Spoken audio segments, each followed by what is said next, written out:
Hello बच्चों, चलिए प्रश्न को देखते हैं। प्रश्न आकृति में बी और सी डी केंद्र ओ वाले एक वृत्त के दो परस्पर लंब व्यास हैं तथा ओ डी छोटे वृत्त का व्यास है। यदि ओ ए बराबर 7 सेंटीमीटर है तो छायांकित भाग का क्षेत्रफल ज्ञात कीजिए।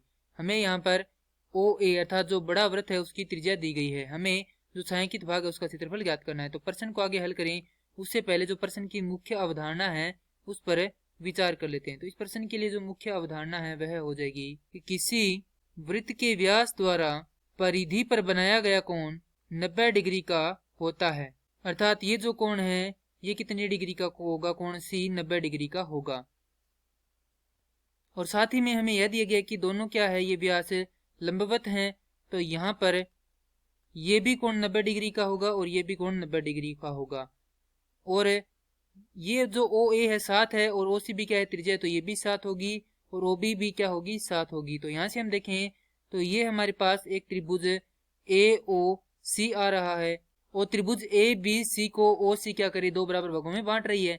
तो यहाँ से हम लिख सकते हैं कि त्रिभुज का क्षेत्रफल बराबर होता है 1/2 गुना आधार गुना ऊंचाई। हमें छायांकित भाग का क्षेत्रफल निकालना है। तो सबसे पहले हम क्या करेंगे, इस अर्धवर्त का क्षेत्रफल निकालेंगे और उसमें से इन दोनों त्रिभुजों के क्षेत्रफल का योग करके घटा देंगे तो हमारे पास ये जो दो छायांकित भाग है उनका क्षेत्रफल आ जाएगा। उसके बाद ये जो क्षेत्रफल आएगा उसमें हम क्या कर देंगे, इस वृत्त का जो क्षेत्रफल है वह जोड़ देंगे। तो जोड़ेंगे तो छोटे वाले वृत्त का क्षेत्रफल जोड़ने पर हमारे पास छायांकित भाग का क्षेत्रफल आ जाएगा।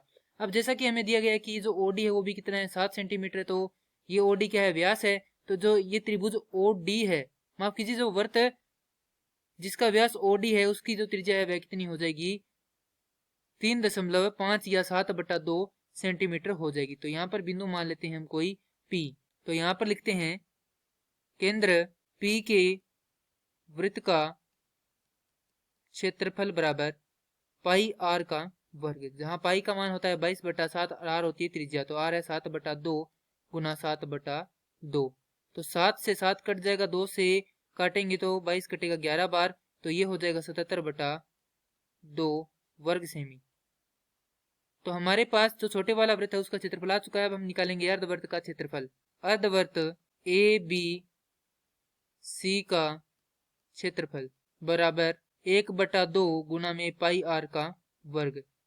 तो यहां से लिखेंगे 1/2 गुना 22/7 गुना 7 गुना 7, क्योंकि त्रिज्या कितनी है, 7 है। तो 7 से 7 कट जाएगा और 2 से 22 को काटेंगे तो ये कटेगा 11 बार।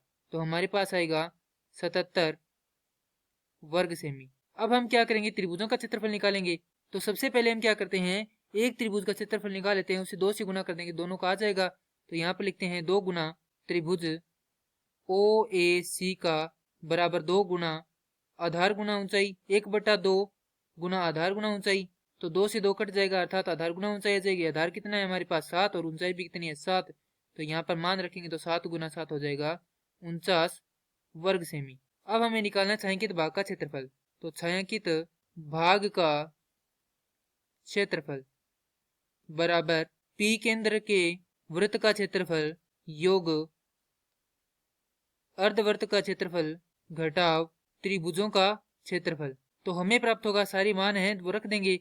तो P केंद्र के वृत्त का क्षेत्रफल का मान है 77/2 योग अर्धवृत्त का क्षेत्रफल है हमारे पास 77 घटाव दोनों त्रिभुजों का क्षेत्रफल का योग है 49।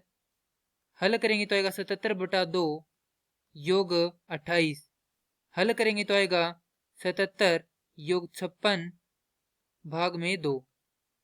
तो ये हो जाएगा 133/2 वर्ग सेमी, अर्थात जो छायांकित भाग है उसका क्षेत्रफल है 133/2 वर्ग सेमी।